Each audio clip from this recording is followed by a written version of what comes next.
अस्सलाम वालेकुम व्यूअर्स। आज की वीडियो का टॉपिक है साउंड, लेकिन उससे पहले मैं आपके साथ शेयर करूंगा पानी से रिलेटेड कुछ इन्फॉर्मेशन। एक एडल्ट ह्यूमन बॉडी 60% पानी है। हमारा दिमाग और हमारा दिल 73% पानी है।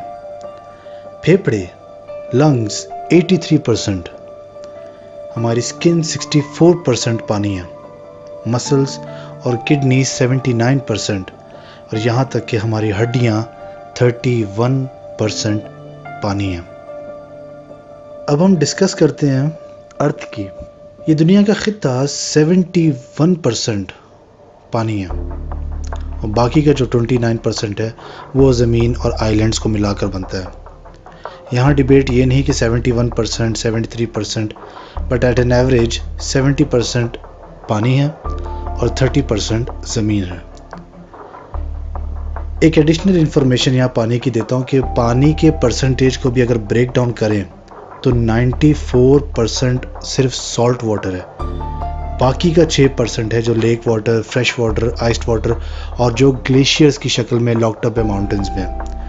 जितना भी आइस्ड वाटर ग्लेशियर्स में है, अगर वो सब का सब मेल्ट हो जाए और समुंदर में आ जाए तो समंदर का एल्टीट्यूड लेवल 2.7 तक बढ़ सकता है। पानी, वाटर, इसको अरबी में अलमा कहते हैं। अलमा कुरान में 63 टाइम्स ये लफ्ज़ आया। जैसे human body at an average 60% पानी है, तो कुरान में भी पानी का जिक्र 63 टाइम्स आया है। सुभान अल्लाह। यहाँ से टॉपिक में अब आगे बढ़ाता हूँ। Let me tell you something interesting. Allah का तख्त पानी पे है। सूरह हूद में अल्लाह ताला फरमाते हैं, ताकि तुमको आजमा कर देखे तुम में कौन बेहतर है, और वही है जिसने आसमानों और ज़मीनों को 6 दिनों में पैदा किया, जबकि इससे पहले उसका अर्श पानी पर था। व्यूअर्स, यहाँ पर डिबेट पानी पर अर्श होना, इसकी इंटरप्रिटेशन में, इसकी तावील में, इसके तर्जुमे में, इसको समझने में बहुत सारी मुख्तलिफ राय हो सकती हैं, लेकिन हम इस वक्त उसकी डिटेल में नहीं जा सकते। सही मुस्लिम में हमें एक हदीस मिलती है जहाँ पर जाबिर रज़ियल्लाहु अन्हु से रिवायत है कि उन्होंने सुना हुज़ूर पाक सल्लल्लाहु अलैहि वसल्लम से कि शैतान इब्लीस भी अपना जो तख्त है, अपनी जो मजलिस है, वो पानी पर लगाता है और वहाँ से अपने कारकुनों को जो हुक्म दिए जाते हैं कि जाओ जाकर अपना अपना जो जो काम है वो दुनिया में जाकर करो, जो जो फसाद हो सकता है वो वहाँ पर जाकर फैलाओ। तो वो जो मजलिस है शैतानों की, वो पानी पर होती है और वहाँ से फिर शैतान एक एक को सुनता है कि तुमने क्या किया, तुमने क्या किया, तुमने क्या किया। हर शैतान, हर किस्म का जिन अपना अपना फ़ेल बताता है। जो जो बुराइयाँ या जो जो वसवसे से उसने इंसान को भटकाया होता है वो अपने बताता है। उसमें सबसे ज़्यादा जो शैतान पसंद करता है वो उस फ़ेल को करता है जिसमें शैतान ने मियाँ बीवी में इख्तलाफ करवाया हो, मियाँ बीवी में तलाक करवाई हो। उस फ़ेल को सबसे ज़्यादा शैतान पसंद करता है कि जब वो ये सुनता है ना कि यार इस मेरे कारकुन ने एक ऐसा काम किया जिससे मियाँ बीवी में तलाक हो गई है, उनमें इख्तलाफ हो गया, उनमें झगड़ा हो गया, वो ये वाला फ़ेल सुनकर उसको सबसे ज़्यादा खुशी होती है। उसकी क्या वजह हो सकती है, ये तो मेरे समझने में शायद सिर्फ ये आ सकता है कि मियाँ बीवी का रिश्ता एक ऐसा रिश्ता है जो इस दुनिया का सबसे पहला रिश्ता है। इस दुनिया में जो पहला रिश्ता कायम हुआ गया हज़रत आदम का और अम्मा हव्वा का, वो एक मियाँ बीवी की शक्ल में था। ये एक ऐसा रिश्ता है जो दुनिया में सबसे पहले कायम हुआ। शायद उसकी यही वजह है कि उसके नज़दीक सबसे ज़्यादा पसंदीदा फ़ेल वो यही है कि वो मियाँ बीवी में जो तलाक करवाता है। तलाक एक ऐसा मसला है जो अल्लाह ताला के नज़दीक जायज़ भी है और सबसे ज़्यादा नापसंदीदा, यानी एक ऐसा फ़ेल कि जो जिसकी इजाज़त भी है लेकिन सबसे ज़्यादा नापसंदीदा फ़ेल भी यही है। और यही एक ऐसा फ़ेल है जिसको शैतान जब वो अपने अराकीन से, अपने वॉलंटियर्स से जब वो सुनता है कि इसने ये काम कर दिया है, तो उसको बोलता है कि तूने सबसे अच्छा काम किया, तूने मुझे खुश किया। तो ये भी हमें हदीसों में इस तरह की रिवायतें और हदीस मिलती हैं जहाँ से हमको ये पता चलता है कि शैतान भी अपनी जो मजलिस है, अपना जो तख्त है और अपना ये जो महफ़िल उनकी लगती है, वो भी पानी पर ही करते हैं। व्यूअर्स, अब यहाँ से बात को मैं थोड़ा सा पीछे लेकर जाऊँगा, क्योंकि फिर ही बात आगे बढ़ सकती है। हम बात लेकर जाएंगे बिग बैंग पर।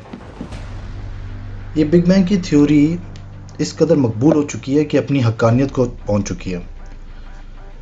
यहाँ से मेरे पॉइंट को ज़रा गौर से सुनिएगा। स्ट्रिंग थ्योरी हम खिलकत की एपिसोड में डिस्कस कर चुके हैं। बिग बैंग भी अपने उस मरहले पर पहुंच चुकी है कि ये साइंस के हर एस्पेक्ट जो वेरिफिकेशन की जा सकती है वो हो चुकी है, और ये थ्योरी हर एस्पेक्ट से कंप्लीट मालूम होती है।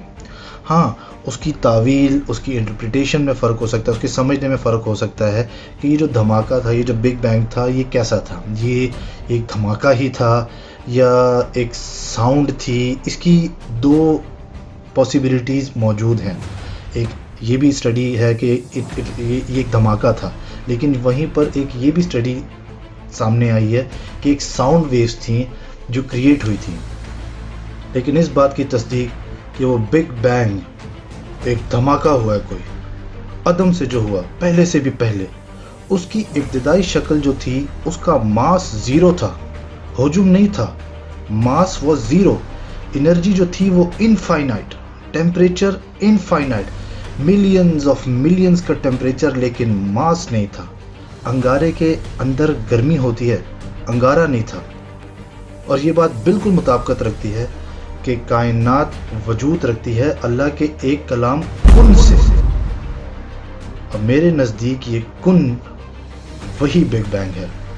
हो जा और हो गई। और इस लफ्ज़ कुन के अंदर जो भी अल्लाह ताला ने एनर्जी पैक कर दी थी, वही है ये सब। उसके बाद की एक्सपेंशन है, और जैसे जैसे एक्सपैंड हुई है वैसे वैसे ठंडी हुई है। थ्योरी के हिसाब से with in seconds temperature drop भी होने लग गया था। इतनी हरारत, इतनी एनर्जी, लेकिन ज़ीरो मास, मादा नहीं था, एनर्जी ही एनर्जी थी। ये एनर्जी ही है जो अल्लाह के उस अमरे कुन से पैदा हुई। उसी एनर्जी में फिर फोटोन और वो बहुत से बारीक ज़र्रात। अब इस लफ्ज़ से कुन पर ही आप ज़रा गौर करें कि क्या डिवाइन एनर्जी हो सकती है। अब आप इसे डिवाइन एनर्जी कह दें, लेकिन ये बताएं कि वो डिवाइन एनर्जी कहाँ से आई है। आप खुद ये लफ्ज़ प्रोनाउंस करें, बोलें तो खुद ये लफ्ज़ अपने आप में एक एनर्जी रखता है, कुन। Some energy from your end भी लगती है। लेकिन यहाँ से टॉपिक एक दूसरी डायमेंशन की तरफ अब मैं लेकर जाऊँगा। यहाँ पर कुरान की एक आयत पेश करता हूँ, बहुत ही खूबसूरत और बहुत ही जलाली आयत मैं इसे कहूँगा। फिर वो आसमान की तरफ मुतवज्जे हुआ जो उस वक्त धुआं था। उसने आसमान और ज़मीन से कहा, वजूद में आ जाओ, ख्वाह तुम चाहो या ना चाहो। दोनों ने कहा, हम आ गए, फरमाबरदारों की तरह। व्यूअर्स, मेरे पास यहाँ पर कोई लफ्ज़ नहीं है इस आयत से जितना मैं मुतासिर हुआ हूँ कि अल्लाह ताला का एक जलाल, कि वो कैसे हुक्म दे रहा है आसमान को और ज़मीन को कि तुम आ जाओ, ख्वाह तुम चाहो या ना चाहो। और कैसे फर्मा बरदारी आप महसूस करेंगे आसमान और ज़मीन की कि उन दोनों ने कहा, हम आ गए, फर्मा बरदारों की तरह। यहाँ पर European space agency's Planck satellite mission की अगर एक इन्फॉर्मेशन मैं आपके साथ शेयर करूँ कि 2003 तक का जो डेटा आया था उसमें काफ़ी सारी चीज़ें जो थी वो लैक हो रही थी इंफॉर्मेशन की फ्रीक्वेंसी रेट के हिसाब से। According to European space agency's की जो लेटेस्ट इंफॉर्मेशन है, उनके मुताबिक जो बिग बैंग था उसकी जो साउंड थी वो सिर्फ टेम्परेचर की वेरिएशंस की वजह से नहीं थी, बल्कि एक्चुअल साउंड वेव्स थी जो पूरी कायनात के गिर्द गूंज रही थी। फिर से कहेंगे कि कायनात वजूद रखती है अल्लाह के एक कलाम कुन से। मेरे नज़दीक ये कुन शायद वही बिग बैंग है। व्यूअर्स, यहाँ तक आप शायद मेरी बात समझ गए होंगे कि मैंने साउंड से पहले भी पानी को क्यों डिस्कस किया। सिग्निफिकेंस अब यहीं से मिलती है दोनों की। पानी की अपनी यादाश्त भी है, अपना शऊर भी है। Yes, it has a memory. यहाँ पर मैं आपके साथ एक एक्सपेरिमेंट शेयर करता हूँ जो हुआ था कि एक स्पेसिफिक फ्रीक्वेंसी पर साउंड प्रोड्यूस की गई, और जैसे ही वो साउंड प्रोड्यूस हुई, आप खुद देखिए कि पानी किस तरीके से रिस्पॉन्ड कर रहा है उस फ्रीक्वेंसी पर।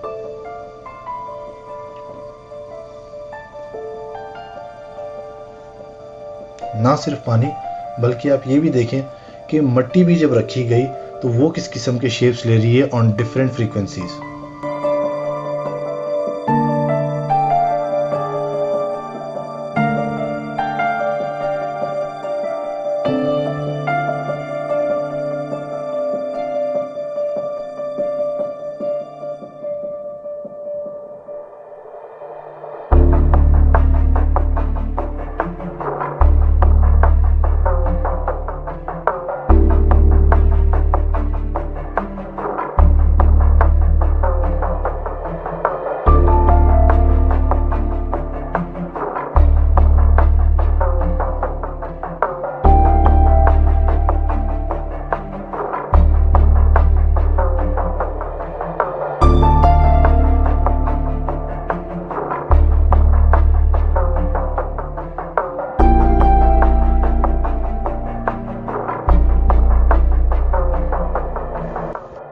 बस पानी से रिलेटेड जो एक्सपेरिमेंट जो मैंने आपके साथ शेयर किया, मैं उसका एक टेक्निकल पॉइंट आपको बता देता हूँ कि ये पानी इस तरह के स्पाइरल में क्यों नज़र आ रहा था। उसकी वजह ये थी कि जो फ्रीक्वेंसी रेट अगर आप नोट करें तो वो 24 हर्ट्ज़ पर था, जबकि जो कैमरा भी जो था वो भी 24 FPS फ्रेम पर सेकंड पर ही सेट हुआ था।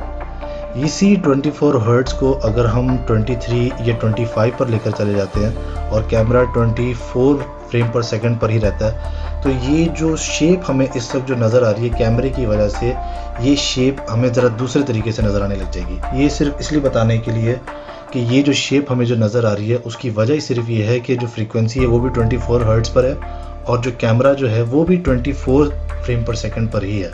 लेकिन बताने का यहाँ पर जो मकसद है वो सिर्फ ये कि एट अ सर्टन फ्रीक्वेंसी पानी और मिट्टी आप खुद देख रहे हैं कि किस तरीके से शेप्स ले रहे हैं।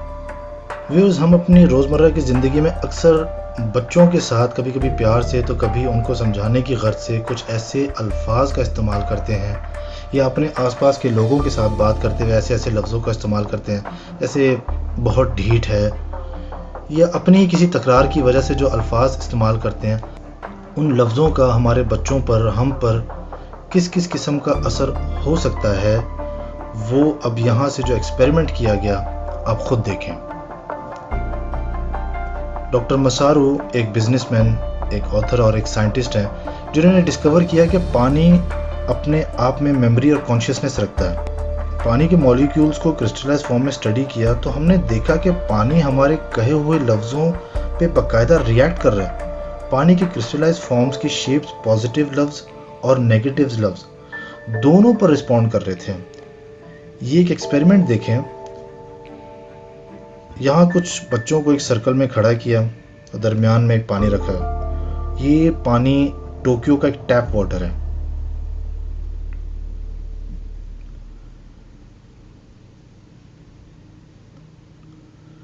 जो किसी भी किस्म का क्रिस्टल फॉर्म बना नहीं रहा था। पार्टिसिपेंट्स ने पानी को सेंटर में रखा और शुक्रगुजारी देने लगे, ग्रैटिट्यूड देने लगे, थैंक यू या ग्रैटिट्यूड जैसे मैसेजेस। तो पानी को माइक्रोस्कोप के अंदर जब स्टडी करने लगे तो देखने में आया कि पानी क्रिस्टलाइज फॉर्म ले रहा है, और देखा गया कि कैसे पानी ने ट्रांसफॉर्म किया उस ग्रैटिट्यूड मैसेज से, शुक्रगुजारी से जो उसको मिली। क्रिस्टल्स और बढ़ते गए, जो एनर्जी पानी रिसीव कर रहा था, एक टैप वाटर जो किसी भी फॉर्म में नहीं था अब क्रिस्टल फॉर्म अपना चुका था। And it is all because of जो साउंड या जो एनर्जी उसको मिली।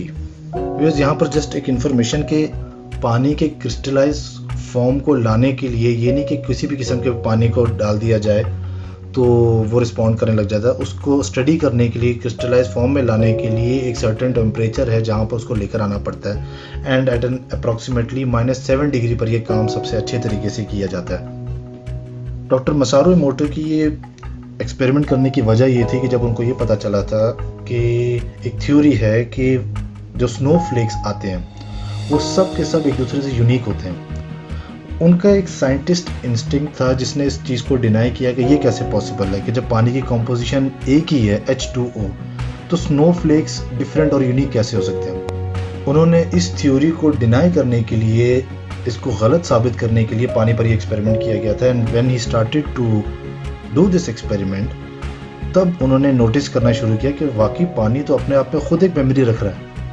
उन्होंने पानी को एक सर्टन टेम्परेचर पर फ्रीज करके उसके क्रिस्टलाइज फॉर्म में जब उसको लेकर आए, तो यहाँ पर उन्होंने नोट करना शुरू किया कि पानी के ऊपर अगर हम कुछ लफ्ज़ बोलें तो पानी रिस्पॉन्ड करने लग गया था उन लफ्ज़ों के ऊपर। एंड वो एक्सपेरिमेंट इस तरीके से चला कि जहाँ पर ये भी देखा गया कि पानी को अगर हम कुछ अच्छे लफ्ज़ बोल रहे हैं, जैसे थैंक यू, लव, पीस, तो इस तरीके के लफ्ज़ जब पानी के ऊपर बोले जा रहे थे तो उसके जो क्रिस्टलाइज फॉर्म थे वो इस किस्म के शेप होने लग गया।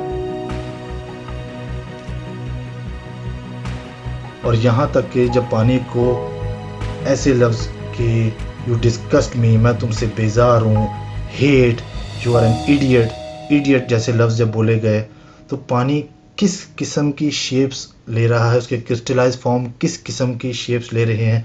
ईवल बोला गया पानी के ऊपर, तो पानी किस शेप में आया आप खुद देख रहे हैं। व्यूअर्स, यहाँ से अब मैं आपको दिखाता हूँ कि किस किस किस्म के लफ्ज़ पानी के क्रिस्टलाइज फॉर्म्स पर जब बोले गए तो पानी ने अपने क्रिस्टल शेप्स किस तरीके से ली, खुद देखिए। Love and gratitude,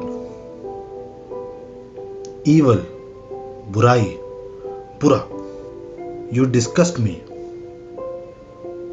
thank you, eternal, peace, हम आहंगी, सिम्फनी। ये क्रिस्टल फॉर्म है जो हैवी मेटल म्यूजिक प्ले किया गया पानी पर। Thank you.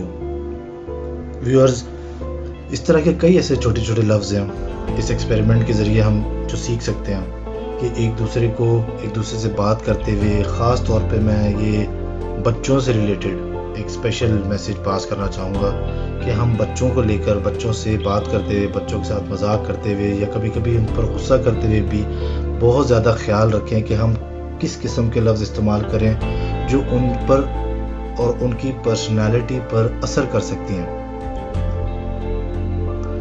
डॉक्टर मसारू को जमजम पानी दिया गया कि इस पानी पे एक्सपेरिमेंट करें। ये अब साबित हो चुका है कि पानी पे क्या पढ़ा उस पे उस हिसाब से पानी रिस्पॉन्ड करता है। डॉक्टर मसारू पानी को एक सर्टेन टेम्परेचर पे फ्रीज़ करके उसको ज्योमेट्रिक शेप में जहाँ वो आ जाए फ्रीज़ करके देखा, तब ये रिजल्ट्स आए। फ्रीजिंग स्लो होनी चाहिए ताकि पानी के मॉलिक्यूल्स क्रिस्टलाइज फॉर्म्स ले सकें। अब ये एक्सपेरिमेंट से उन्होंने खुद देख लिया कि पानी रिस्पॉन्ड करता है, जो एनर्जी वो रिसीव करता है। उनको जमजम पानी दिया गया।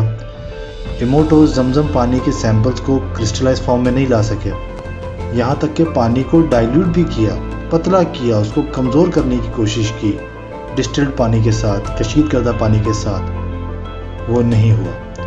जमजम पानी क्रिस्टलाइज फॉर्म में आया जब उसको 1000 तक डाइल्यूट कर दिया।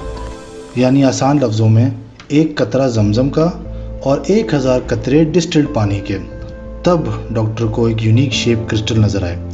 2 क्रिस्टल शेप फॉर्म हो गए, वन ऑन टॉप, एक के ऊपर दूसरा क्रिस्टल। डॉक्टर के कलीग ने कहा कि शायद उसकी वजह ये है कि जमजम पानी 2 वर्ड्स पे कंपोज्ड है, जम और जम। या ये भी वजह हो सकती है कि 1000 ड्रॉप्स पानी के कतरे जमजम के 1 कतरे के बराबर हो सकते हैं। वल्लाह आलम इसकी क्या वजह।